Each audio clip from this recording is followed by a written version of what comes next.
Some Simpsons moments weren't just funny, they were dark enough to disappear. Over the years, entire jokes, full episodes, and even DVD extras have been cut, censored, or completely erased. Some were too dark, some were too real, and a few were so infamous that the show's own creators decided the world would never see them again. Today, we're digging into every deleted scene from The Simpsons, and we'll start in New York City, where one episode's laughs suddenly hit a little too close to home. When The Simpsons first sent Homer to New York City in The City of New York vs. Homer Simpson, it felt like one of those classic road trip disasters only Springfield could deliver. The setup is simple. Barney gets drunk, abandons Homer's car in Manhattan, and months later, Homer is forced to retrieve it, only to find it clamped with a boot right between the World Trade Center towers. From there, chaos unfolds in the way only Homer can manage, sprinting between towers to use restrooms, angrily shouting at street vendors, and practically declaring war on the city itself. At the time of its release in 1997, it was just another outrageous episode that poked fun at big city life. But everything changed after September 11th. Suddenly, the humor wasn't so harmless anymore. The World Trade Center wasn't just a backdrop for Homer's bathroom gag. It was now a scar in the world's memory. The once lighthearted visuals of Homer running back and forth between the Twin Towers looked far too heavy in hindsight, and so the episode was quietly shelved. For years, syndication packages avoided it entirely. Fans noticed. The episode became something of a ghost in the rerun cycle, one you could only catch if you owned the Season 9 DVD or had recorded the original airing yourself. Even when it did return to television, changes were made. The infamous line where one office worker shouts that all the jerks work in Tower 1 was cut from some broadcasts. They stick all the jerks in Tower 1. That joke, meant to be just another throwaway insult, suddenly carried tragic weight when tied to real events. Some networks even shortened the long bathroom sequence, cutting down the amount of screen time the towers themselves occupied. What makes this moment so fascinating is that it wasn't the writers or producers making the call to soften the story. It was the world itself. A gag that had been harmless slapstick in 1997 became unairable after 2001. The Simpsons had always thrived on pushing boundaries, but here, reality pushed back harder than anything Springfield could have written. For fans, this episode became a strange kind of lost media. People remembered it vividly, but unless you had the DVD, it was nearly impossible to rewatch for years. And when it finally re-emerged, it was almost like seeing a familiar face with noticeable scars. Still funny, still classic, but carrying the weight of history in the background. But if New York only muted a few jokes, our next case went much further. One entire episode, featuring one of the biggest pop stars on Earth, was completely erased from The Simpsons' official history. The episode was Stark Raving Dad, where Homer is sent to a psychiatric hospital after wearing a pink shirt to work. There, he meets a large bald man named Leon Kompowski, who just happens to speak and sing exactly like Michael Jackson. I can't believe you never heard of me. I'm a very popular entertainer. In one of those surreal Springfield twists, Leon helps Bart write a heartfelt birthday song for Lisa, which has gone down as one of the sweetest musical moments in the show's history. For decades, this episode was considered a gem of early Simpsons. Fans passed around VHS recordings, sang along to Happy Birthday Lisa, and marveled at how the biggest pop star in the world had once slipped into Springfield under the guise of a mental patient. The catch? Jackson only provided the speaking voice. His singing parts were handled by a sound-alike, Kip Lennon, because of contractual issues with his record label. Even with that strange wrinkle, the legend of the Michael Jackson episode only grew. Then 2019 happened. After the release of HBO's Leaving Neverland documentary, which reignited allegations against Jackson, The Simpsons producers made a dramatic call. They pulled Stark Raving Dad from circulation entirely. Not just from TV syndication, but also from streaming platforms like Disney+. In interviews, longtime showrunner Al Jean admitted the decision was painful but necessary, saying it felt like the only choice given the controversy. The result? Stark Raving Dad has essentially been erased from the show's official history. On Disney+, the Season 3 episode list jumps from Lisa Goes to Washington straight to When Flanders Failed.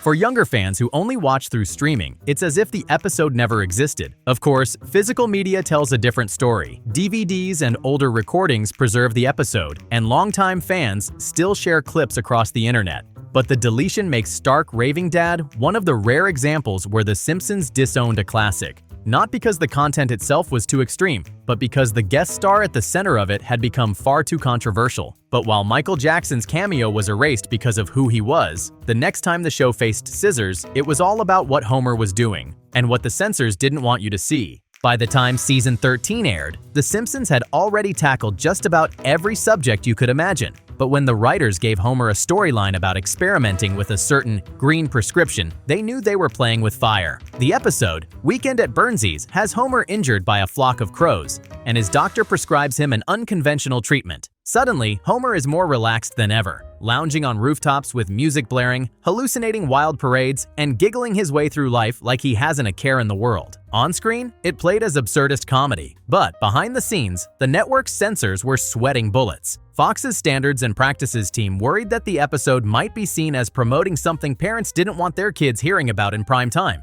So several moments were quietly trimmed. Direct shots of Homer using his prescription were minimized or cropped. Surreal gag sequences were shortened. Even the marketing for the episode had to be careful not to look like the show was glorifying anything too controversial. Internationally, things got even stricter. In the United Kingdom, broadcasters initially held the episode back from family-friendly time slots, airing it only late at night. Some US reruns skipped it entirely, treating it like an episode that could only appear under the right circumstances. Ironically, all of this caution only made the episode more famous. Fans began hunting it down specifically because they'd heard it was the episode Fox didn't want you to see. And looking back now, the whole thing feels almost tame, especially in a world where this kind of storyline has become mainstream in other shows. But in 2002, Homer's relaxation prescription was bold enough to make censors panic. But if this storyline made executives nervous, the next one pulled out something even more divisive: guns. And depending on where you lived, the ending you saw might not have been the one everyone else remembers.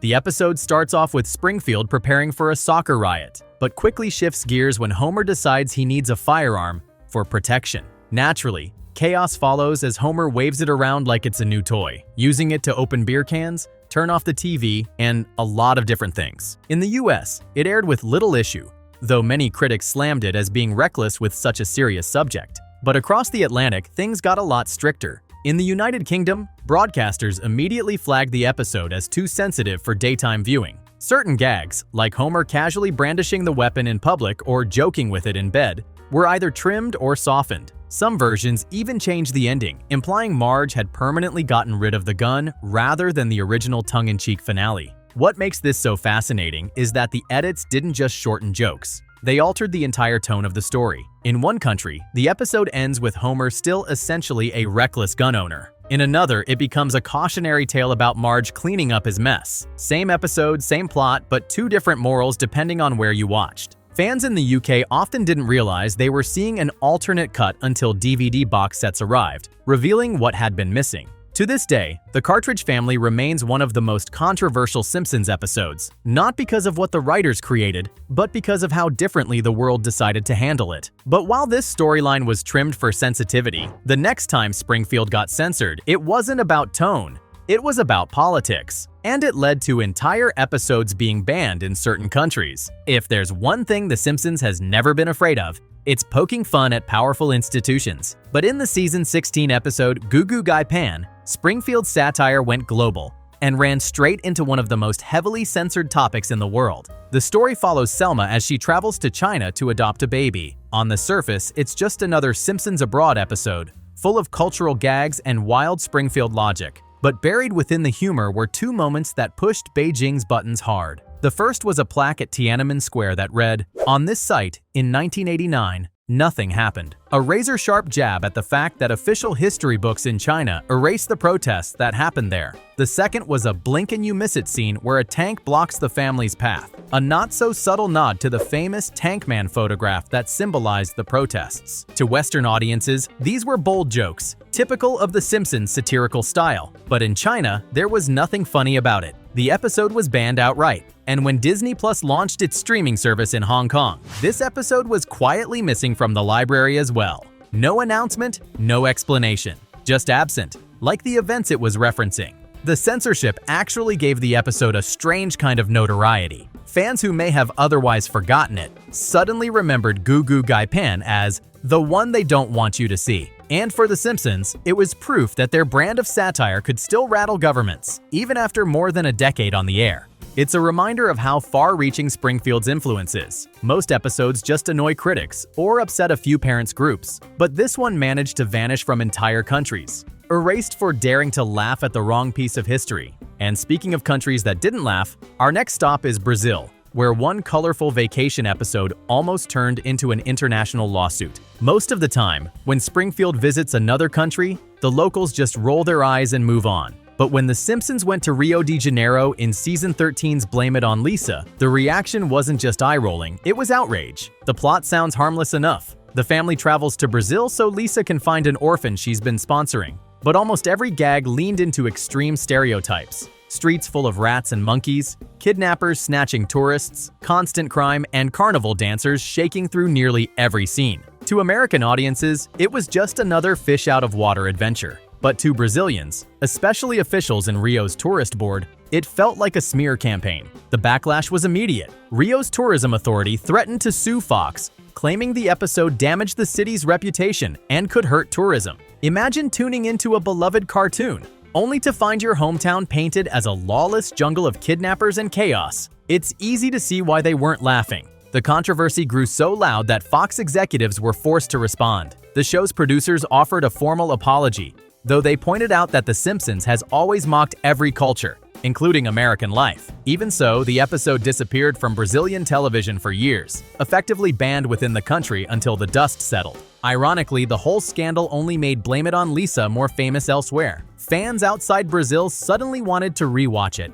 just to see what all the fuss was about. And as usual, Springfield had once again proven that one family's vacation can turn into a full-blown international incident. But while Brazil tried to take the show to court, the next group of deletions came straight from the creators themselves, officially hidden away on DVDs and Blu-rays, where some of the darkest alternate endings and cut gags were buried. Take Homer vs. Dignity from Season 12. Already infamous for its panda gag, the episode originally had multiple alternate endings that pushed the boundaries even further. One cut sequence involved a cruel prank where Homer was doused in pig's blood at a charity event, a scene that even the writers admitted crossed the line from dark comedy into something far too grotesque. The gag was swapped out before airing, but the deleted version lives on in the DVD extras, showing just how close Springfield came to being even more shocking. Then there's Homer's triple bypass. In one early draft, the episode closed with a completely different tag. Instead of the heartfelt hospital ending, it cut to a goofy callback about pizza. It's not offensive or controversial, just a tonal mismatch that undercut the emotional core of the episode. That's the kind of thing you only learn when you toggle the deleted scene feature on the DVDs and see what almost made the final cut.